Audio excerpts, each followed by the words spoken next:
Magandang umaga sa ating lahat. Patuloy nating minomonitor itong low pressure area sa loob ng ating Philippine Area of Responsibility at kanina alas 3 na umaga huling namataan ito sa line 375 kilometers north-northeast ng Itbayat, Batanes. Nananatiling malit yung tsansa na nasabing low pressure area na maging isaganap na bagyo sa mga susunod na araw at wala naman tayong inaasahang magiging direktang epekto nito sa namang bahagi ng ating bansa. Samantala ito namang southwest monsoon o yung hanging habagat ay patuloy na mahina at di nakakaapekto sa malaking bahagi ng ating bansa. Itong area lamang na extreme northern Luzon yung lugar na naapektuhan nito. Kaya asahan natin na makakaranas muli tayo ng mainit at malinsangang panahon sa Metro Manila at sa malaking bahagi pa ng Pilipinas. Doon pa man posible pa rin yung mga tsansa ng pulupulong pagulan na may pakulog at pagkilat na dulot ng thunderstorms pagsapit ng hapon hanggang sa gabi. For the next 3 to 5 days, patuloy na mahina itong habagat. So itong area lamang na extreme northern Luzon yung maapektuhan nito. So hindi ito iirad sa malaking bahagi ng ating bansa. Kaya asahan natin ang generally fair weather conditions for the next 3 to 5 days, mainit at malinsangang panahon at yung mga pakulan lamang na dulot ng thunderstorms pagsapit ng late afternoon to evening ang ating inaasahan. At sa mga susunod na araw, posible rin na lalabas na itong LPA ng ating Philippine Area of Responsibility at wala pa rin ito magiging direktang epekto sa anumang bahagi ng ating bansa. Kaya muli pa rin tsansa na magkaroon tayo ng bagyo sa loob nating TR sa mga susunod na araw.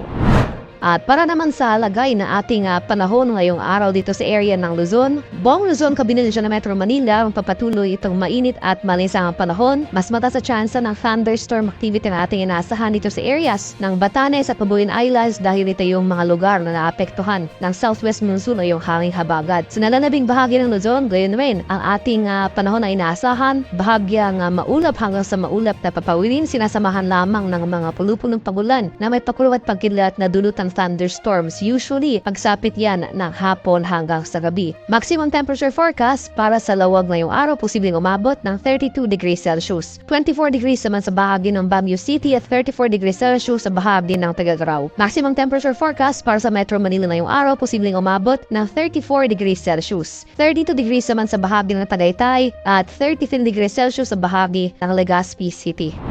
Sa areas naman ng Palawan, Visayas at sa Mindanao, magpapatuloy rin itong generally fair weather conditions buong araw sa malaking bahagi ng mga nabanggit na lugar. Doon pa man, posible pa rin yung mga tsansa ng panandalian at biglang pagulan na dulot ng thunderstorms pagsapit ng hapon hanggang sa gabi. So as early as tanghali pa lamang, posible naman mo yung mga thunderstorm clouds, babagsak yung mga pagulan na dala ng mga kaulapan na ito pagsapit ng late afternoon to evening. Maximum temperature forecast para sa Palayan Islands ngayong araw, posibleng umabot ng 33 degrees Celsius. 32 degrees naman sa bahagi ng Puerto Princesa at 33 degrees Celsius sa areas ng Iloilo at Cebu. Maximum temperature forecast para sa areas ng Tacloban at Cagayan de Oro ngayong araw, posibleng umabot ng 32 degrees Celsius. 34 degrees naman sa bahagi ng Davao at 33 degrees Celsius sa bahagi ng Zamboanga.